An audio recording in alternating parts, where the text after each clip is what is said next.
National conference भी हर चुनावी पैंतरे आजमा रही है। पूर्व मुख्यमंत्री उमर अब्दुल्ला ने गांदरबल के बाद अब बडगाम सीट से भी दावेदारी ठोकी है। इसके बाद सवाल खड़े होने लगे, विरोधी दल सवाल उठाने लगे, जिस पर अब्दुल्ला ने पलटवार किया। उमर अब्दुल्ला ने कहा कि 2 सीटों से दाव लगाना उनकी कमजोरी नहीं, ताकत का सबूत है। वर्कर्स की डिमांड पर ही वो यहाँ पर आए हैं।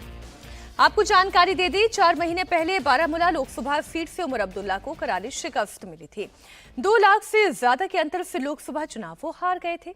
जेल से निर्दलीय कैंडिडेट अब्दुल रशीद शेख उमर अब्दुल्ला को हरा चुके थे। माना यह जा रहा है कि इसी वजह से वो इस बार कोई कोताही नहीं बरतना चाह रहे।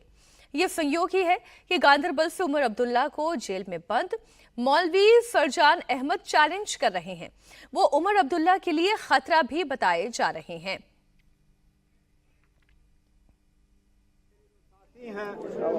बडगाम के जो वर्कर हैं उन्होंने आगा रूहुल्ला साहब, आगा महमूद साहब के जरिए से ये रिक्वेस्ट की, मुझसे गुजारिश की कि मैं बडगाम से भी इलेक्शन लड़ूं, क्योंकि खासकर बारामूला के नतीजों के बाद मेरे साथी ये चाहते थे दिखाना कि ये इलेक्शन हम किसी कमजोर पोजीशन से नहीं लड़ रहे हैं, ताकत की पोजीशन से लड़ रहे हैं। मेरे यहाँ 2 सीटों से लड़ना ये कमजोरी का ये सबूत नहीं है, ये नेशनल कॉन्फ्रेंस की ताकत का सबूत है।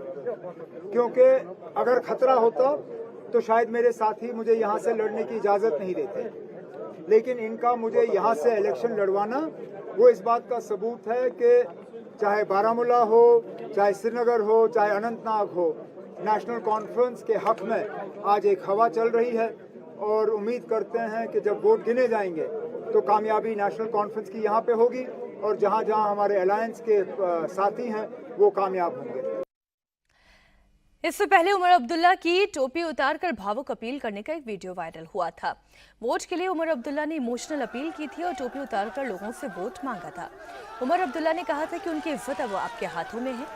उमर अब्दुल्ला ने अपनी टोपी हाथ में लेकर गांदरबल के लोगों से एक बार फिर उनकी सेवा का मौका करने की अपील की।